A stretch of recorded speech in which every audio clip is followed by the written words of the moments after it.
ජීවිතේ අතරමං වෙලාද පටන්ගත්ත වැඩේ අතහැරලා කරන් ආපු දේවල් නැවතිලා දැන් මම පරාජිතයෙක් කියලා හිතෙනවද?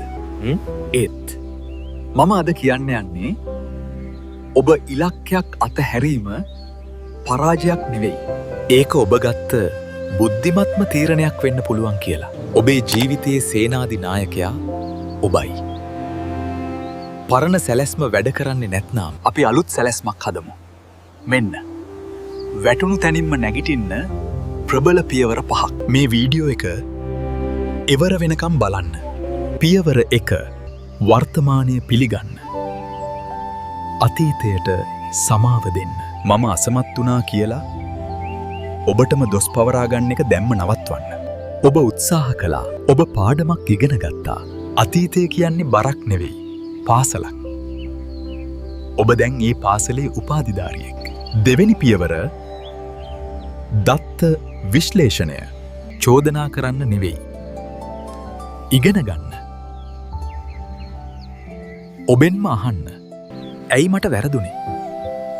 මගේ උත්සාහය මදි වුණාද? පාර වැරදිද? ඒ වගේම අහන්න. මොනවද මම හරියට කරේ? මගේ ශක්තියින් මොනවද? මේ උත්තර ටික තමයි ඔබේ අලුත් සැලැස්මේ වටිනාම ආයුධ. තුන්වෙනි පියවර ඔබේ නව හේතුව හොයාගන්න. පරණ ඉලක්කය සමහර විට දැන් ඔබව දිරිමත් කරන්නේ නැතුව ඇති. ඔබ දැන් වෙනස් වෙලා. අලුතින් ඔබෙන්ම අහන්න. මට ඇත්තටම ඕනා මොකක්ද? මොන දේ ලැබුණොත්ද මම ඇත්තටම සතුටු වෙන්නේ? මේ හේතුව ශක්තිමත් වෙන්න ඕන.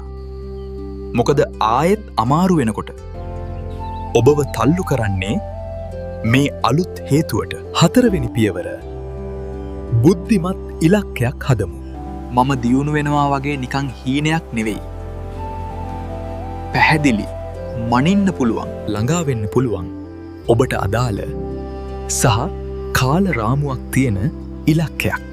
උදාහරණයක් ලෙස මම මේ මාස 6 ඇතුළත වෙබ් නිර්මාණකරණය ඉගෙනගෙන පාරිභෝගිකයා සොයා ගන්නවා වගේ පැහැදිලි ඉලක්කයක්. පස්වෙනි පියවර ඒ ලොකු ඉලක්කය කුඩා පියවරවලට කඩන්න. විශාල කන්දක් දිහා බලාගෙන හෙම්බත් වෙන්න එපා. අද තබන පළමු පියවර ගැන විතරක් හිතන්න. අද මම මේ පාඨමාලාව ගැන හොයනවා. හෙට මම ඒකේ ලියාපදිංචි වෙනවා. මතක තියාගන්න. ජයග්‍රහණය කියන්නේ එක දවසක සිදුවීමක් නෙවෙයි. දිනපතා ගන්නා කුඩා ජයග්‍රහණවල එකතුවක්. ඔබේ අතීතය ඔබේ අනාගතය තීරණය කරන්නේ නැහැ. ඔබේ වැටීම ඔබේ කතාවේ අවසානය නෙවෙයි. එය ඔබ නැවත නැගිටින වීර කතාවේ ආරම්භයයි. නැගිටින්න. අලුත් ඉලක්කයක් තබන්න. ඒ පළමු පියවර අදම තබන්න.